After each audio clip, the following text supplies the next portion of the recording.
सोनू एक कबाड़ी था। वो घरों के कबाड़ इकट्ठा करके फरोख्त किया करता था। उसे मजबूरन ये काम करना पड़ता था। सब इतने अच्छे कपड़े पहनते हैं, मालूम नहीं मेरी जिंदगी में अच्छे कपड़े कब नसीब होंगे। लगता है जिंदगी कबाड़ों के बीच ही गुजर जाएगी। एक रोज उसे रेहड़ी पर आम फरोख्त करता हुआ नजर आया, जिन्हें देखकर उसके मुंह में पानी आ जाता है। वो रेहड़ी वाले के पास जाता है। भाईजान, एक आम दे दो, बहुत भूख लगी है। 30 रुपए का एक आम है, ला 30 रुपए। मेरे पास पैसे नहीं है। तो मेरे पास आम भी नहीं है, चल दफा हो जा। दुकानदार उसे धक्के मारकर वहाँ से भगा देता है। सोनू ललचाई नजरों से आमों को देखता हुआ वहाँ से चला जाता है। चलते चलते वो एक पार्क में पहुँचता है। वहाँ पर प्रकाश और अनिल नाम के 2 लड़के आम खा रहे होते हैं। हाँ भाई, यार देख मेरे अब्बा कितने अच्छे आम लेकर आए हैं। अरे वाह, आम तो देखने में बहुत ही अच्छे लग रहे हैं। चल जल्दी से निकाल और खाते हैं। ये कोई आम नहीं है, बहुत खास आम है। महंगा भी बहुत होगा, बहुत महंगा है। मेरे अब्बा ने बाहर से मंगाया है। मुझे आमों का बेहद शौक है ना, इसलिए आम खाना तो मुझे भी बहुत अच्छा लगता है। अब और सब्र नहीं हो रहा, जल्दी से आम निकाल, खाते हैं। अनिल और प्रकाश आम को खा ही रहे होते हैं, तभी वहाँ सोनू पहुँच जाता है और उन्हें आम खाता देख अपने होठों पर जीभ फिराता है। अरे इस कबाड़ी को देख, हमें आम खाता देख कैसे ललचा रहा है। क्या आंखें फाड़ कर देख रहा है? क्या कभी आम नहीं देखा? आम खाना है क्या? सोनू हाँ में गर्दन हिला देता है। वो उसकी जानिब आम बढ़ाते हैं। जैसे ही सोनू आगे बढ़ता है, वो आम को पीछे खींच लेते हैं और सोनू आम को पकड़ने के लालच में मुंह के बल गिर जाता है। आया बड़ा आम खाने वाला, औकात है तेरी? औकात तो गुठली के लायक भी नहीं है। कितना महंगा आम है, इसकी खुशबू लेना भी महंगा पड़ सकता है तेरे को। प्रकाश और अनिल उस पर हंसते हैं। सोनू वहाँ से मायूस होकर निकल जाता है और कंधे पर अपनी कबाड़ की बोरी लटकाकर चल देता है।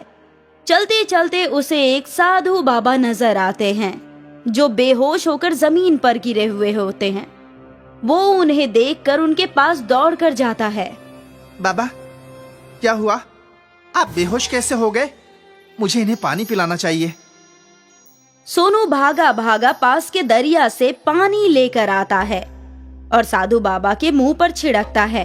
साधु बाबा को होश आ जाता है।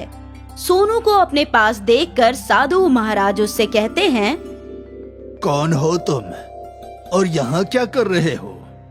और मैं जमीन पर कैसे गिरा? मुझे कुछ याद नहीं है। साधु बाबा, गर्मी होने की वजह से आप बेहोश हो गए थे। मैंने पास के दरिया से पानी लाकर आपके ऊपर छिड़का और पिलाया है, जिसकी वजह से आपको होश आ गया। तुम्हारा बहुत बहुत शुक्रिया बेटा कि तुमने मेरी फिक्र की। बाबा जी, ये तो मेरा फर्ज था। लेकिन तुम इतने मायूस क्यों नजर आ रहे हो? तुमसे किसी ने कुछ कहा है क्या? सोनू साधु को सारा वाकया बताता है और अपने आम खाने की ख्वाहिश को जाहिर करता है।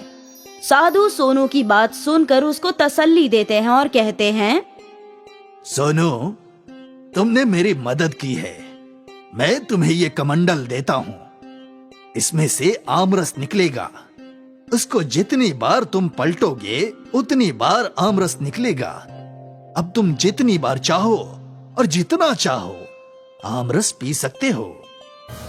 साधु सोनू को कमंडल दे देते हैं। कमंडल पाकर सोनू बेहद खुश होता है और जी भर के आम रस पीता है। अपने साथ साथ वो और गरीब लड़कों को भी आम रस पिलाता है। आम रस पीना जिनकी कुव्वत में नहीं था। एक बार जब सोनू कमंडल में से आम रस निकालकर पी रहा था और अपने दोस्तों को पिला रहा था, तब अनिल और प्रकाश उसे देखते हैं। प्रकाश, ये तो वही लड़का है ना जिसको हमने आम खाने नहीं दिया था और उसको धक्के देकर भगा दिया था? ये तो वही कबाड़ी है ना? हाँ, है तो वही। लेकिन वो तो कबाड़ी था, उसके पास इतने महंगे आमों का आमरस कहाँ से आ रहा है? और इतना सारा आमरस कि वो बाकी के बच्चों में भी बांट रहा है। इसका तो इल्म करना ही होगा। अनिल और प्रकाश चोरी छिपे देखते हैं तो कमंडल के आम रस का असरार मालूम हो जाता है। अच्छा, तो उसके आम रस का ये असरार है। इस कमंडल को तो हम चुरा लेंगे और फिर देखते हैं कि ये आम रस कैसे पीता है। अनिल और प्रकाश सोनू की नजर हटते ही वो कमंडल चुरा लेते हैं और पहाड़ी पर जाकर छुप जाते हैं।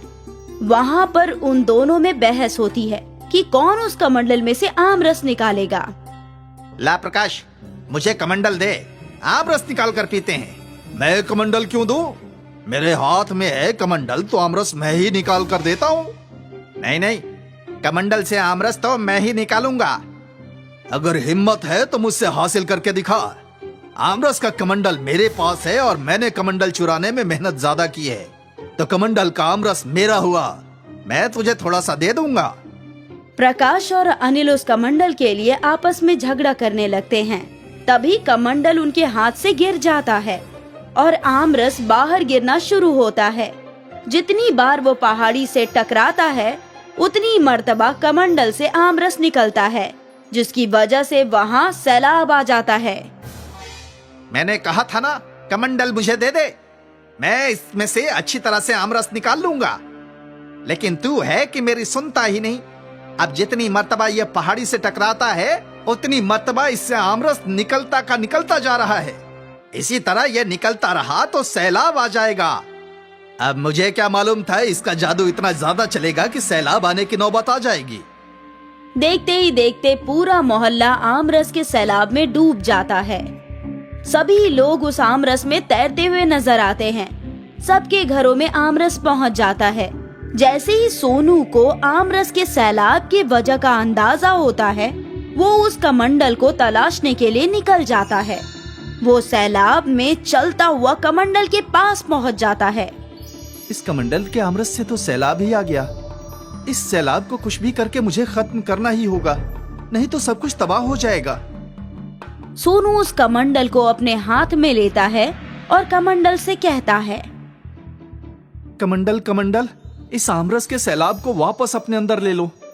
अगर तुम इसी तरह आमरस को बाहर करते रहोगे तो पूरी दुनिया ही इस आमरस में डूब जाएगी। तुमसे गुजारिश है कि इस आमरस को अपने अंदर वापस ले लो। कमंडल सारा आमरस अपने अंदर समेट लेता है और सब कुछ कब्ल की मानिंद हो जाता है। अब सोनू उस कमंडल को लेकर उस साधु बाबा के पास जाता है।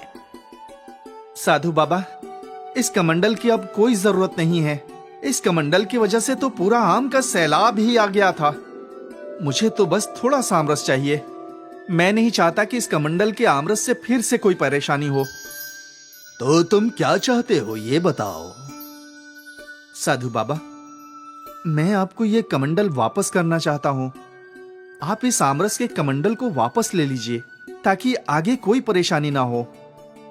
ठीक है, ये कमंडल तो मैं वापस ले लेता हूं, लेकिन हाँ, जब भी तुम्हें आमरस पीने का दिल करे तो तुम मेरे पास आ जाना। मैं इस कमंडल से तुम्हें बहुत सारा आमरस पिला दूंगा। जी बाबा जी, जब मेरा आमरस पीने का दिल करेगा तब मैं आपके पास ही आ जाऊंगा। लेकिन इस कमंडल से आमरस नहीं लूंगा, क्योंकि इंतहाई हर चीज की बुरी होती है। एक ना एक दिन कोई चीज ज्यादा होने की वजह से हम मुसीबत में आ जाते हैं। जितना है उतने में ही मुतमईन रहना चाहिए। तुमने बिल्कुल सही कहा। लालच बहुत बुरी चीज होती है। लालच में आकर ही अनिल और प्रकाश ने ये कमंडल चुराया, जिससे मुसीबत खड़ी हो गई। साधु से दुआएं खैर लेकर सोनू वहां से चला जाता है और फिर अपने कबाड़ फरोख्त करने का काम शुरू कर देता है। अब उसको किसी भी चीज को खाने का दिल करता है तो वो साधु बाबा के पास चला जाता है। वो अपने नेमतों से उसे वो चीज दे दिया करते थे, लेकिन वो कभी भी लालच नहीं किया करता था, क्योंकि उसने लालच का अंजाम देख लिया था। वहीं अनिल और प्रकाश को भी सबक मिल जाता है। वो अब किसी गरीब को परेशान नहीं करते हैं और कभी लालच नहीं करते हैं। श्रीधर एक नारियल पानी वाला था। वो गली गली घूमकर नारियल पानी फरोख्त किया करता था। नारियल पानी, नारियल पानी। नारियल पानी फरोख्त करके उसे जो मुनाफा होता उसे वो 2 हिस्सों में बांट देता। घर लौटकर वो सारे पैसे अपनी बीवी के हाथों में रख दिया करता था। ये घर खर्च के लिए और ये कार्तिक के कॉलेज के लिए। अच्छी बात है, मैं ये कॉलेज के पैसे अलग रख देती हूँ। ठीक है।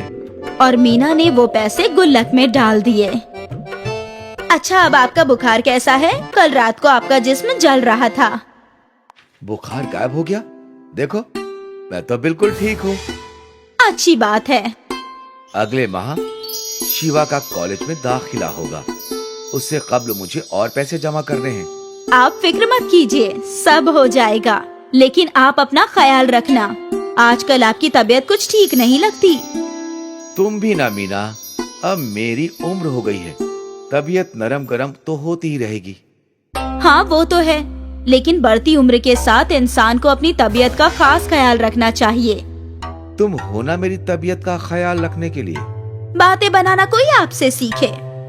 तभी कार्तिक घर लौटा। आ गया बेटा, कैसा था आज का दिन? बहुत अच्छा था अब्बा, मेरे टीचर बहुत अच्छे हैं, हंसते खेलते पढ़ाते हैं। आज बहुत मजा आया पढ़ाई करने में। ऐसे ही दिल लगा के पढ़ाई करो और एक रोज बहुत बड़े इंसान बनो। बेशक अब्बा। अब ऐसे भी आप उसकी तालीम के लिए इतना कुछ कर रहे हैं, उसकी तरक्की तो तयशुदा है। ऊपर वाला तुम्हें तरक्की अता फरमाए।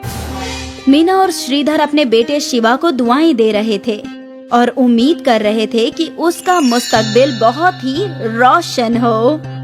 लेकिन उन्हें कहाँ इल्म था कि उनकी खुशहाल जिंदगी में तकलीफों का आगाज हो चुका है। रात को सोते वक्त श्रीधर यकायक जोर जोर से खांसने लगा।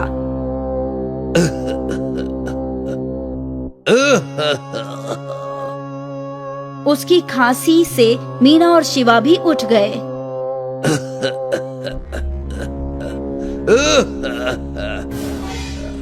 श्रीधर इतना खांस रहा था कि वो सांस भी नहीं ले पा रहा था। अम्मी, हमें अब्बा को अस्पताल लेकर जाना चाहिए। हाँ हाँ। शिवा ऑटो ले आया और मीना और शिवा श्रीधर को ऑटो से अस्पताल ले गए। यहाँ डॉक्टर ने श्रीधर की जांच की, श्रीधर को एक इंजेक्शन दिया और वो आराम से सो गया। क्या हुआ है अब्बा को?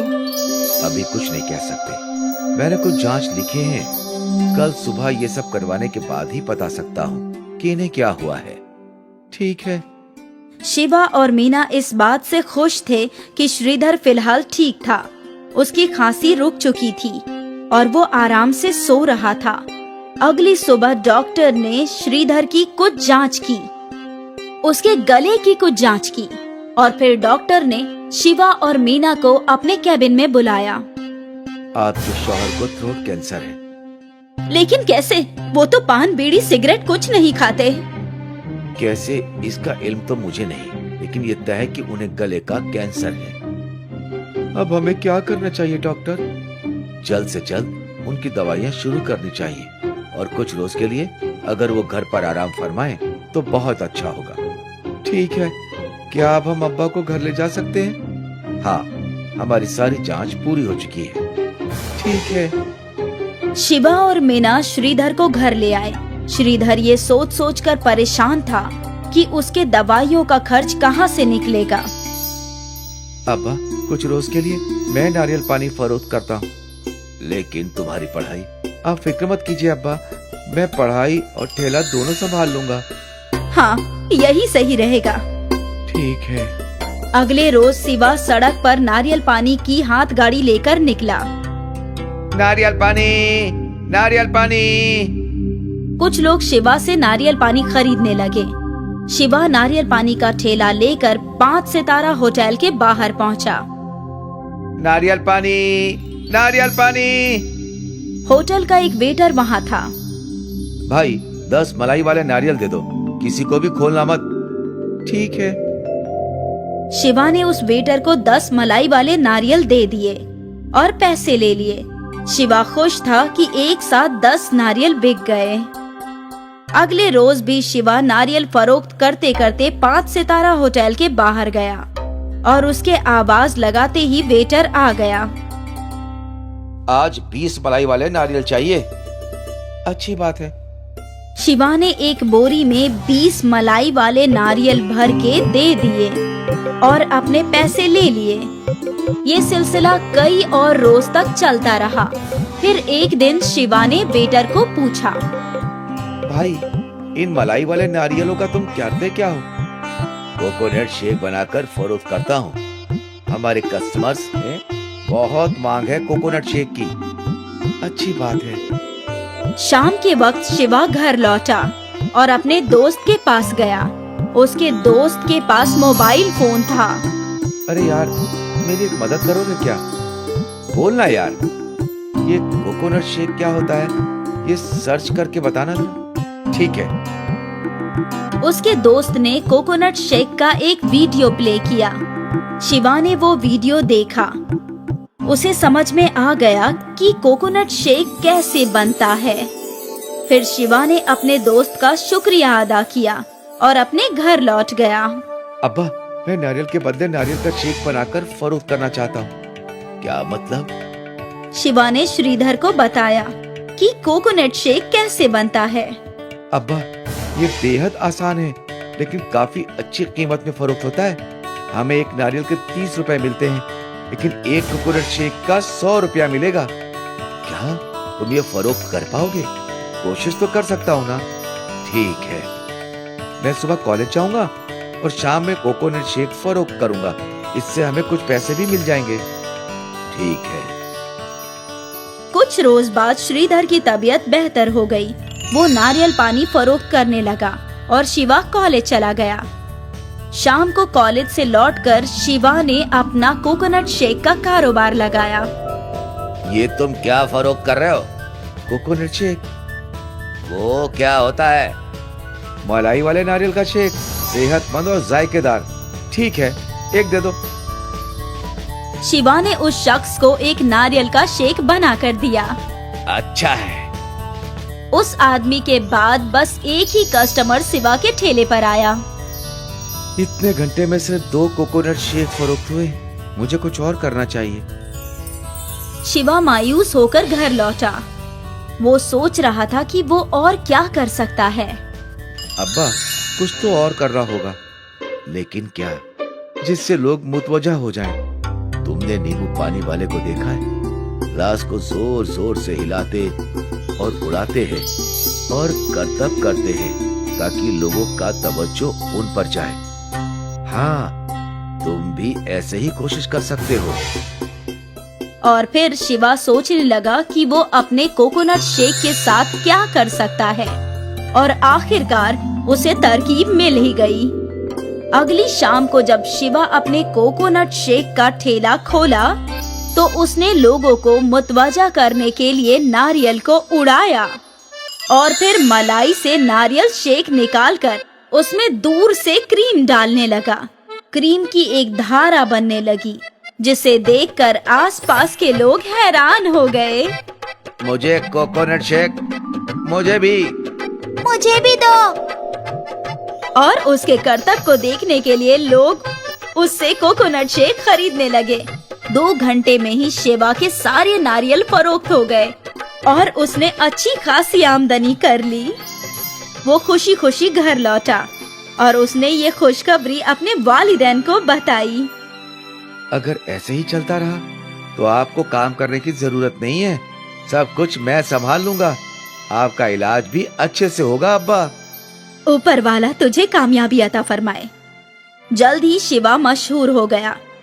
शिवा के खुशूसी कोकोनट शेक को पीने के लिए दूर दूर से लोग आने लगे। अब शिवा के खानदान को पैसों की बिल्कुल भी कमी नहीं थी। श्रीधर का अच्छे से इलाज हो रहा था। घर में सारी जरूरियात मौजूद थी और शिवा कॉलेज भी जा रहा था। और ये सब शिवा के खुशूसी कोकोनट शेक की वजह से। एक छोटी सी तरकीब ने शिवा के खानदान की जिंदगी बदल दी। आनंदपुर गांव में एक लाला जी थे। उनकी अंगूरों की खेती थी। उसकी रखवाली उनका नौकर बलदेव किया करता था।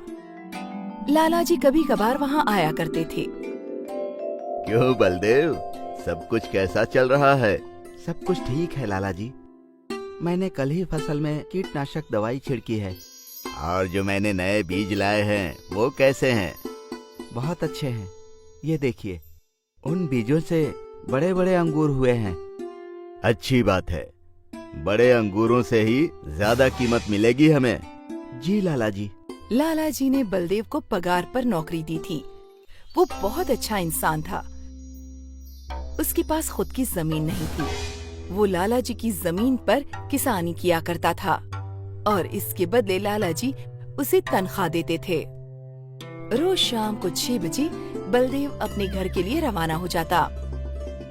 एक रोज की बात है, बलदेव खेत पहुंचा और उसने देखा कि कई सारे अंगूर के गुच्छे गायब हो चुके थे।